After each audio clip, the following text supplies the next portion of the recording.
Ladies and gentlemen, thank you for tuning in.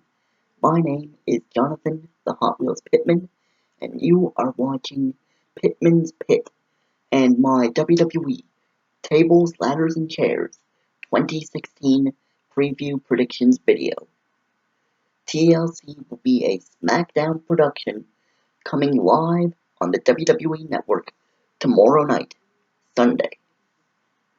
And overall, I think it's going to be a great show. It's got a pretty stacked card.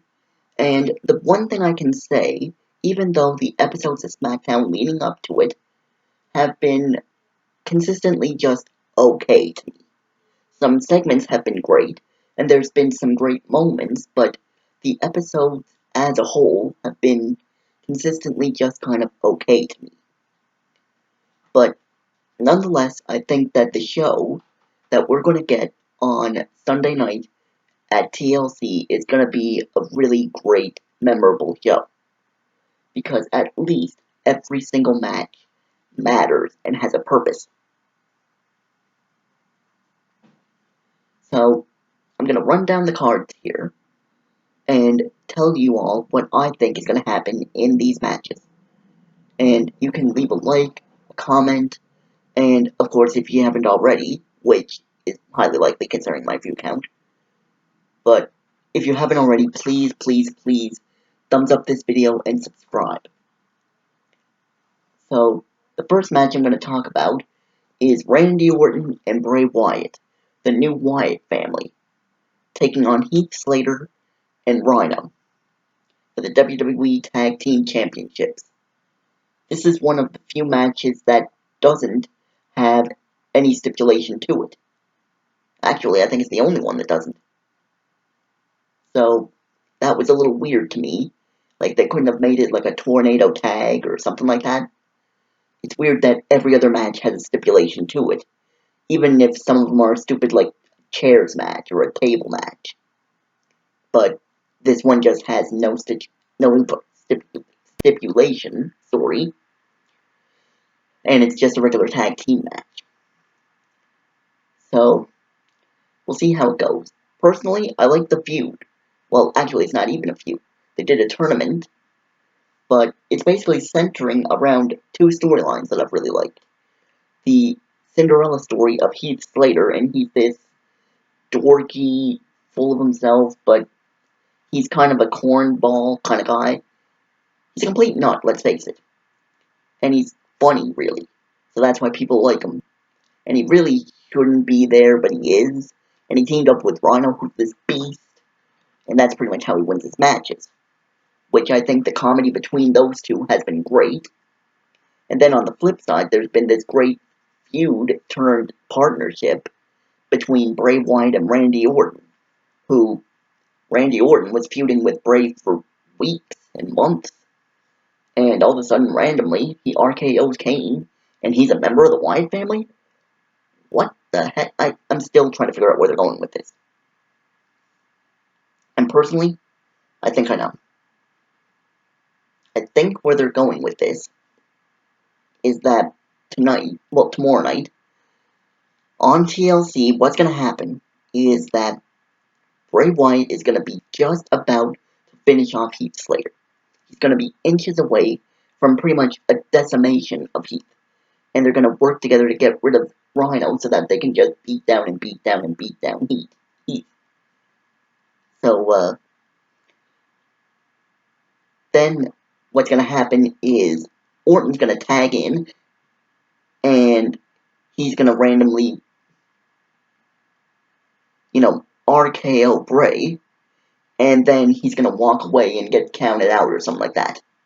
Or, it's going to happen the reverse way, that it's Orton that's beaten down and beaten down and beaten down Heath. And then he tags in Bray to let him finish him off, and that's when the RKO comes, and he lets Heath Slater pin Bray Wyatt, which please don't let him do that. I think that'd be a little much. I think the count-out way would be enough. But I think he might let Heath Slater pin Bray Wyatt, to make a fool of him. Like, Bray let him into his heart, and that's when he chose his time to attack. Like, that's when he chose his time to make a move. So, basically attacking him at his weakest. And I think that's going to set off a feud to like a, I don't know, last man standing match, I quit match between them. Hell in a Cell, I don't know. Personally, I think the feud should have ended, but they're doing so good with it, I don't even really care that it's not ended yet. So, I have no idea where they're going to go after this match. But I think that this is nonetheless where Randy Orton, some form or another, turns on Bray Wyatt. And I will have Slater and Rhino, codename Beauty and the Man Beast, to retain the Tag Team Championships. Next up, Carmella versus Nikki Bella in a no disqualification match. I gotta admit, I kinda like this feud. I love how Carmella's turned this into this egotistical, just full of herself, trash talking. She's stuck up and really jealous of the fact that in her hometown, Nikki Bella's return outshone her match. And she's really resentful of Nikki for the fact that she thinks that the only reason Nikki is famous is because of John Cena, her boyfriend, aka the face of WWE for years. Which, I used to believe that, but nowadays, not so much. Nah, she's worked way too hard. Like, she does deserve some credit for that. I mean, maybe knowing the name of the face that runs the place, so to speak. Maybe knowing him and being attached to him does kind of help a little bit. But I don't think it has that much to do with it. But I don't think it really has to. So, and I like that Nikki Bella, like, she's not taking that line down. She's going like, okay, you're gonna run your mouth about me and my man.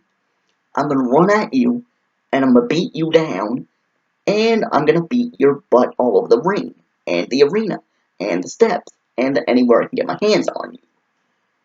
Plus, there was Nikki Bella got taken out of the Survivor Series match last pay-per-view at Survivor Series. And now Nikki thinks that Carmella did it. Personally, I don't think that happened. More on that in a second. So now she's got even more reason to want to attack Carmella and want to beat her up. So basically, these two women hate each other, and they just want to rip each other to shreds. And now they got no rules, no disqualifications to get in their way. So this is going to be, I hope, the WWE lets it be the violent match that it can be. I'm not saying we need these girls to bleed. We don't. Let's not go freaking ECW on this. But at least let them use a couple weapons. At least let them use a few extreme spots. Like you did with Sasha Banks and Charlotte in the Hell in a Cell match and in the Falls Count Anywhere match. Which, by the way, since I didn't review that Raw, I gotta give props to that match. That was awesome. But they need to do something similar to that with Nikki and Carmella here. So, as far as who I think is gonna win, I think that Natalya is gonna come out. She's gonna help Carmella, and she's gonna double team Nikki Bella with Carmella and help Carmella win.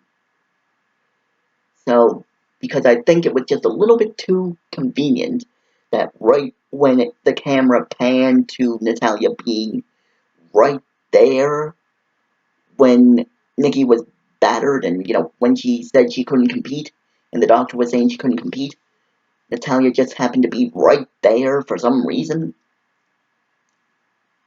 I don't know.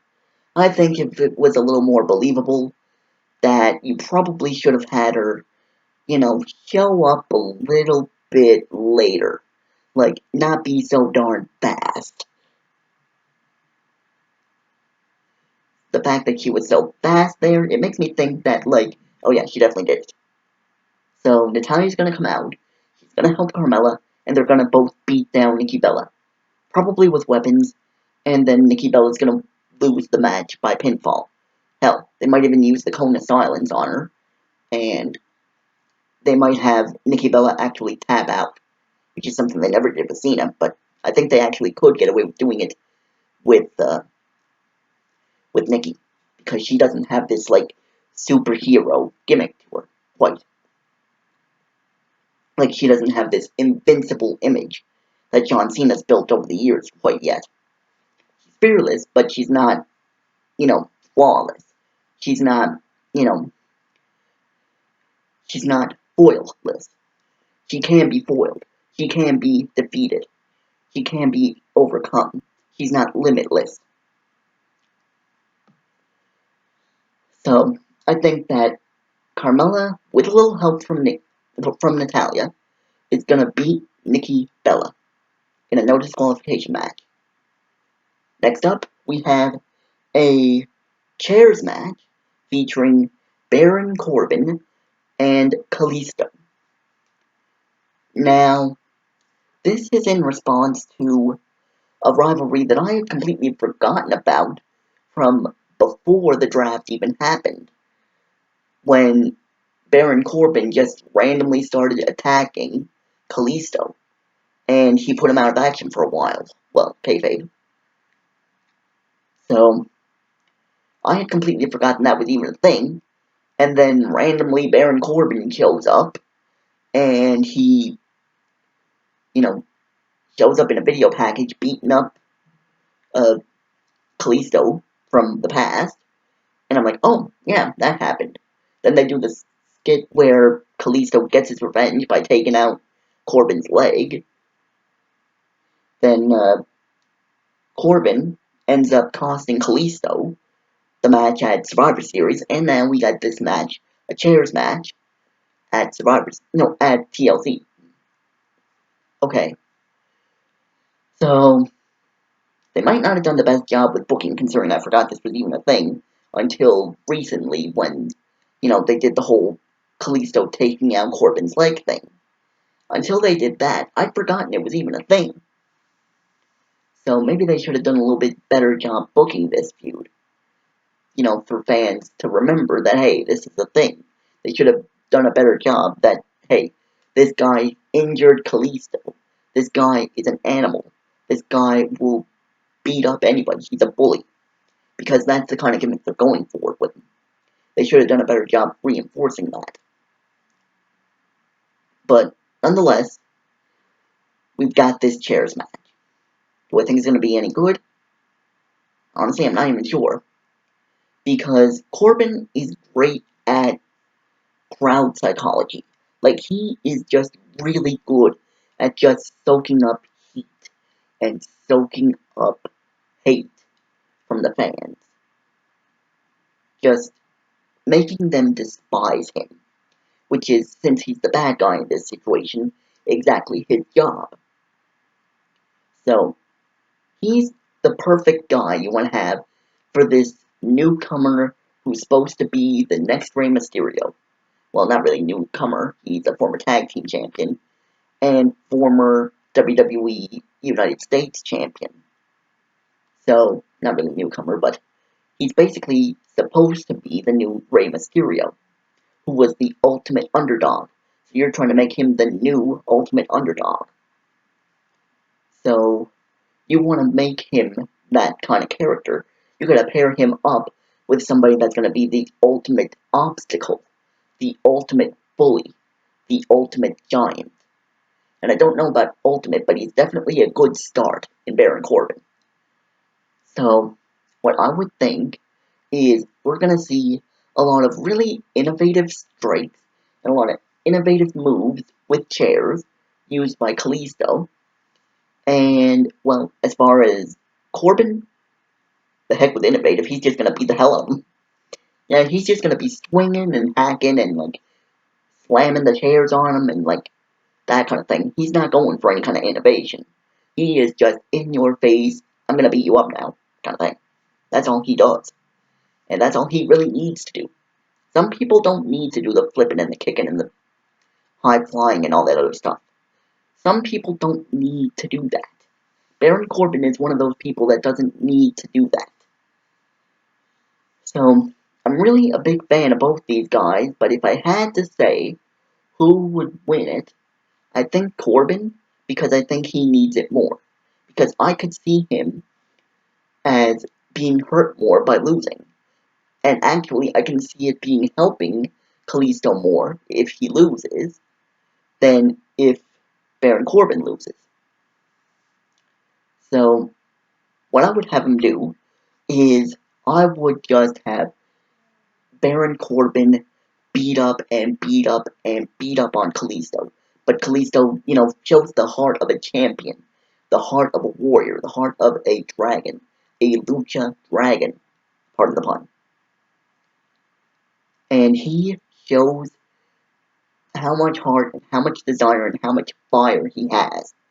He keeps getting up and getting up and getting up. And then Corbin goes for the low blow. He hits the end of days on a chair or on a pile of chairs. 1, 2, 3. And he has to cheat and use dirty tactics and use like a big time extreme spot to finish off Kalisto. So that's how I would book that. Because it makes Kalisto still look strong because he kept getting up. And basically, Corbin had to sink to his lowest depth in order to beat him. But it makes Corbin look good because even though he had to, you know, sink to his lowest depth, he still won, didn't he? And like, it draws so much heat on him. So much fans are gonna hate him for what he did because he cheated. They're just gonna keep booing louder and louder and louder, and that's gonna make him more money. That's gonna make WWE more money off him. And those smart fans, smart mouth fans, I guess I should say, that they like to be the smart asses. They like to just freaking cheer the bad guys, boo the good guys no matter what. And that's their prerogative. Heck, I'm one of them a lot of times. But those type of fans are going to love this kind of finish.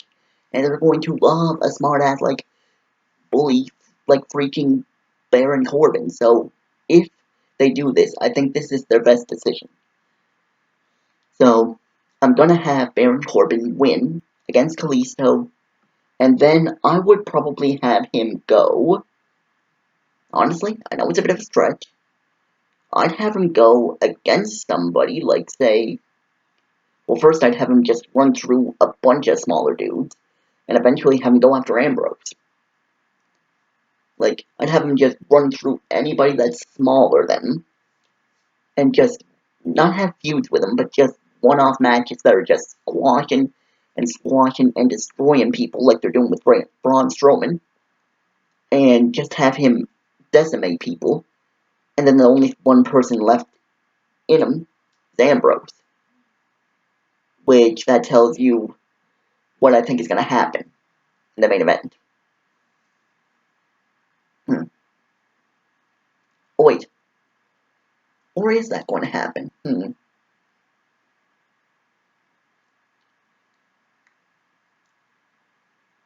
Well, maybe he could still go after Ambrose if what I actually think is going to happen still happens.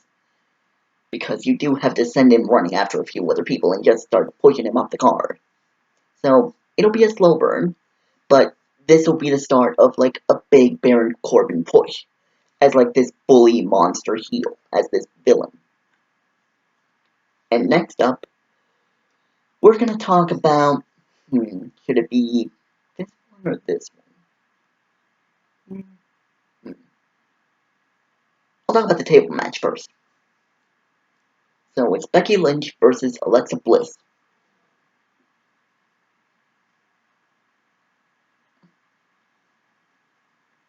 Sorry. But Becky Lynch versus Alexa Bliss for the Women's Championship in a tables match. I love this feud. I love how they've had these girls main event a SmackDown, and they made it this undecisive finish where, yes, Alexa tapped out, but her foot was clearly on the ropes, so they gave her this rematch, and now they're in each other's faces. Alexa thinks that Becky's a coward. Becky's kind of tributing Rocky Balboa for some reason lately, calling herself Straight Fire. I don't get that part, but it's still funny. So, and I love the fact that Alexa Bliss, through all this, A, her attire looked a lot like Harley Quinn, and B, she freaking brought back the DDT as a finisher. Tribute to Jake the Snake Roberts. I absolutely love that, because I even met Jake one time and I told him to his face that I really don't like the fact that they turned a move that in his day was a move that freaking you could decimate people with. He could hit once and nobody was getting up. Like one DDT back in his day when he did it, you weren't getting up at all. And now a DDT is turned into a regular move that pretty much everybody and their grandfather is kicking out of at one. And of course he responded with, yeah, but that's because I'm not doing it, which I laughed at, but anyways. So I love the fact that Alexa Bliss is bringing back the viciousness and the fatality of the DDT.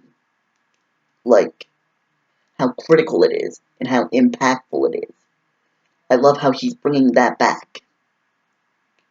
So, here's what I think it's going to do.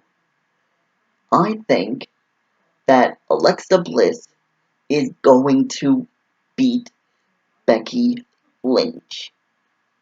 I think that Becky Lynch is going to be on the top rope trying to do a superplex, and Alexa Bliss is going to punch her and punch her and punch her, and then hook her for a DDT off the second rope and DDT her through a table.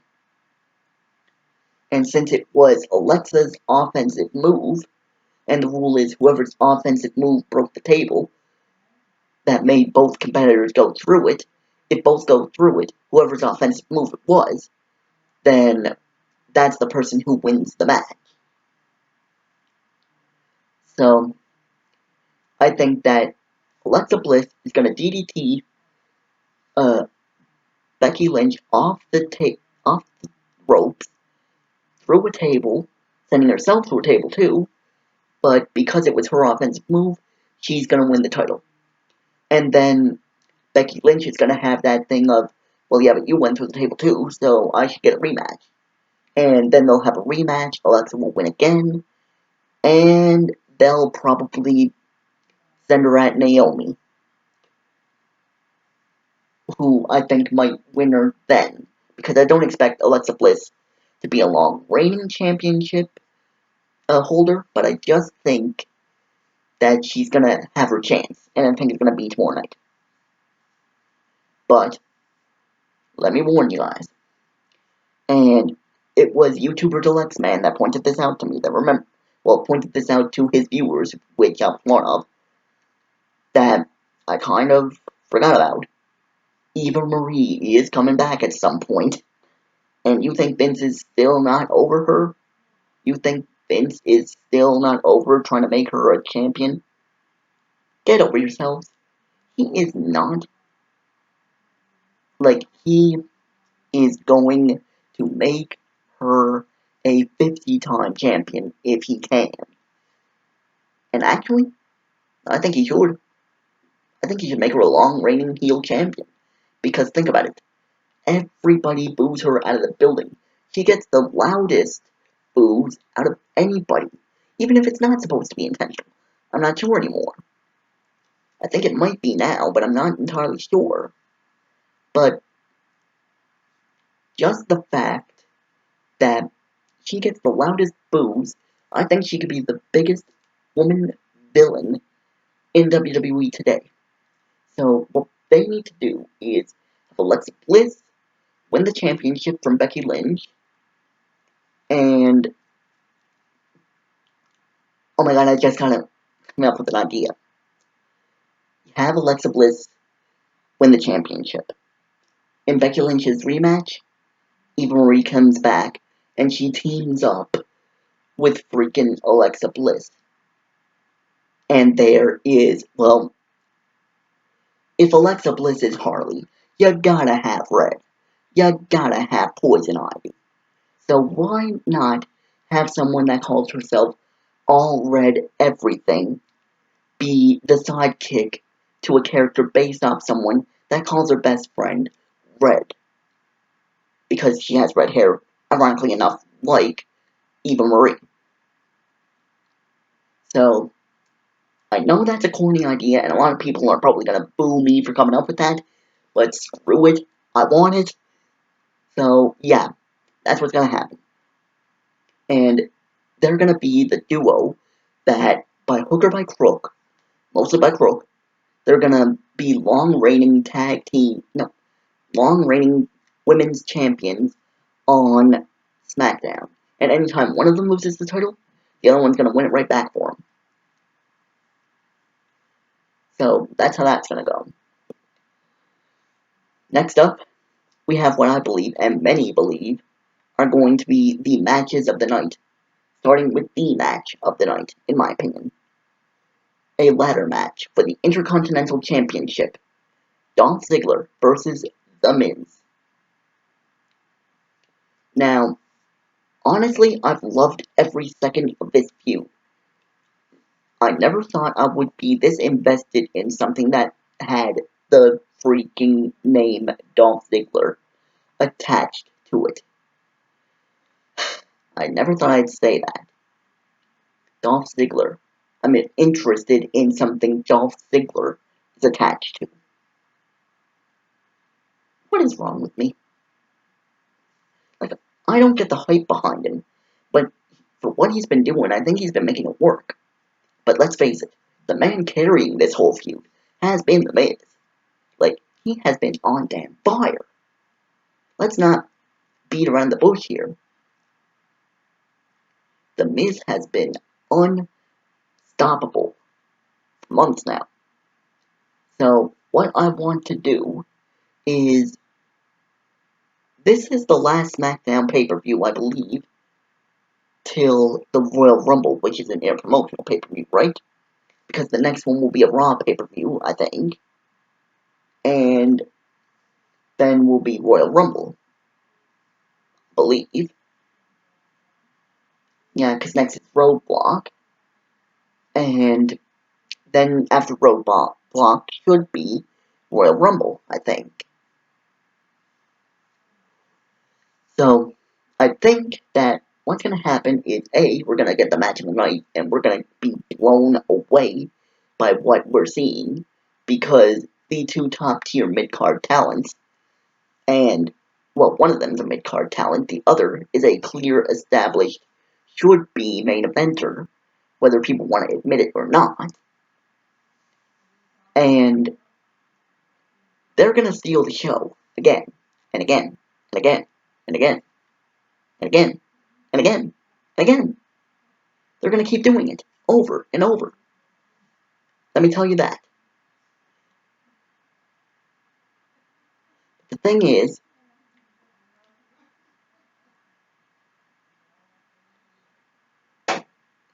what I think is going to happen in this match, at the end of the night, I think we're going to see The Miz retain. But I don't think he's going to hold it very much longer. Because somewhere between tomorrow night and Roadblock, I think that they should have him drop it. Because what I would do, I want to have Miz win the Royal Rumble. I don't think that's where they're going to go, but I think they should have him go after the Royal Rumble and win it. And then go The Miz versus somebody like, I don't know, I mean, AJ Styles wouldn't really work because they're both heels. Ambrose, I don't really know if I want to see that. Maybe he could go after the Universal Championship and have somebody like a Seth Rollins go after him. Yeah, that'll, no wait, Seth Rollins is going to go after Triple H at WrestleMania. Reigns? Nah.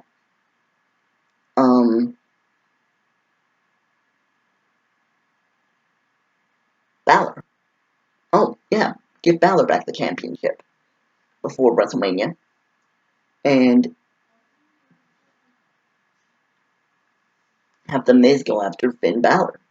That could be a nice match. So, he'll have Miz versus Finn Balor. He'll go to Raw, and he'll take on the Universal Champion. Or heck, you might even have him, or you could have him lose this match, and then get traded to Raw, and win the Universal Championship that way, and he'll head into WrestleMania with it. You don't even have to make him win the Royal Rumble. But I think either way, that The Miz should be in one of the world title matches for WrestleMania this year. Whether it's by winning the Royal Rumble or holding one of the championships at the time. Like, probably, the most likely one is one I wouldn't be opposed to, but I don't really know how much I want to see it, is Ambrose vs. Miz. Which, I could see it, I could definitely see the story there, and I think they could make a pretty good match out of that. So, they probably will go there, if anything. Speaking of Ambrose, the main event. AJ Styles versus Dean Ambrose in a TLC match. I don't think it's going to be a good match, bad match, I mean. I don't think it's going to be a bad match at all. But I got some major problems with this whole storyline. I got some major problems with it. Big ones. Starting with the fact that you have Dean Ambrose, who's pretty good, who the fans are pretty much behind. Like, they're staying behind him. They react to him at least. And you have one of the most talented, most effective villains in your roster. One of the most effective wrestlers in your roster, AJ Styles, as world champion. And what do? You make the feud about freaking James Ellsworth, a scrawny, vanilla freaking midget who can't even lace up the other two guys' boots. Like, dude looks scrawny as anything. Face looks like a peacock. No, or like a toucan kind of thing. Yeah, toucan, that's the word I was thinking of. But, like, he just does not look anything like a wrestler at all. And not even in the good way of, like, say, a Sami Zayn. Or, like, a Rey Mysterio didn't really, except for the mask. Or like a Chris Benoit, even though I hate bringing up his name now, but like these guys looked like everymen. They didn't really look like your average wrestler. But not even in that way. Just in that he looks like he does not belong there. He looks like any of those guys could destroy him. And I know that they're not going to actually have James Ellsworth win the title, even though they had him win a championship opportunity against AJ Styles in a ladder match. But, I'm just like, really? You're gonna make this TLC match, the feud around it, and the feud that these guys have been in for months, you're gonna center it around this dude that's just like a random guy you pulled out of the street one night to have Braun Strowman destroy him, and then decided, hey, that was funny, let's keep him around again. Like, it was funny at first. Like, at first, when he freaking outsold Goldberg, I laughed a little. And maybe that means it's kind of my fault. Maybe that means it's kind of my fault that we still gotta deal with Ellsworth. Because now, this is getting old. So what I want to see happen, I don't know what will, but what I want to see happen is freaking Styles and Ambrose put on a match that has nothing to do with James Ellsworth. He got destroyed on SmackDown, got a Styles clash off the stairs. That should put him out. So don't have him anywhere near this match. And then AJ Styles needs a rebound. He needs something big. Especially if you want to have him against somebody like a John Cena or a freaking Undertaker at WrestleMania, which I've heard rumors. I wouldn't be opposed to either match, but you gotta do some massive rebuilding and some massive damage control if you want to make that match happen. So, what I would want to see happen here, AJ Styles just shows a rough side and he just absolutely destroys Ambrose. He uses chairs. He uses steel steps. He uses the tables. He puts Ambrose through ladders. He does Styles clashes and phenomenal elbows and calf killers and every other move in his arsenal off every corner of the dang arena until Dean Ambrose just cannot get back up. And then he goes and he grabs his title, holds it over Ambrose's body, and walks off. And then the gong.